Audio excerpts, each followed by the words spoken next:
Our kids are going to see, as we heard, technology become 1 trillion times more powerful. That's if it doubles every year, 2 to the 40th is 1 trillion.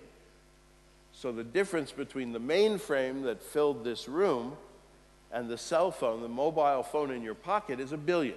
We're going to see that again and another 1,000 times, and today we're already at the atomic level. Many of you have seen this IBM logo. Those are individual xenon atoms. You're looking at atoms there. Well, that seems remarkable, except more important, it was done 20 years ago. Today, we have this. See that black bar going across the screen? That's a hair. Pull out a hair from your head, or if you want to, your neighbor's head. That little tiny thin thing is that black part on the screen. In the corner, taking up less than 1/10 of that, is the nano machine. The nano machine, which is going to be very shortly more powerful than your mobile phone.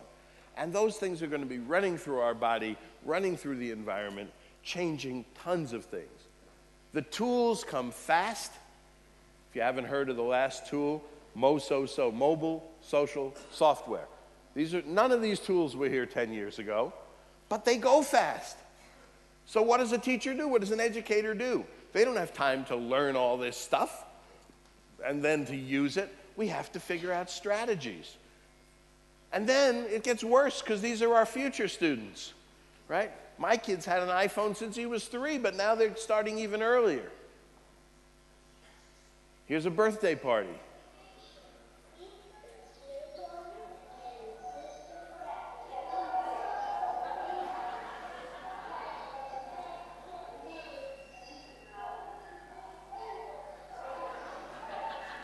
Think of that as the people we're educating. Are you going to tell them they can't use their phones? This is my kid. Do you have an iPhone? What do you do with your iPhone? I play games, I listen to music, and do video cards. Here's one of his videos. Welcome to an amazing show with me. Do you live in Astronaut Park? No. New York City. Do you live in Australia? No, New York City. Do you live in London? No, New York City.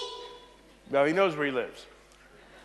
But more importantly, that's what our kids are coming to school knowing how to do.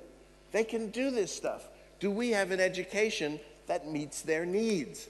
That's the question. Is it a good thing for them to start this early?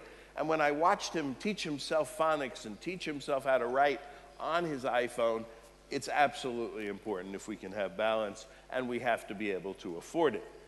They're going to see in their lifetime control of machines directly with their minds. That is here today. You go to the video game store, you can buy them. They're going to see cash disappear. Their mobile phones become their wallets.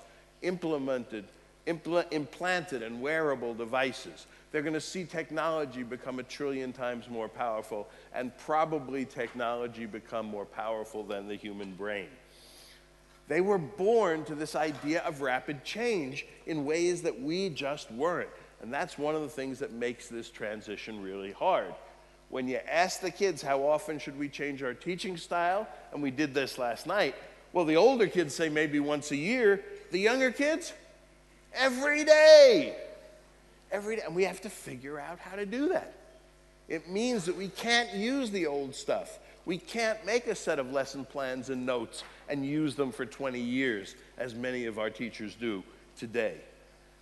So my first thought about transforming education, the one I want to leave you with, is that we need to get our students prepared for the context of continuous change.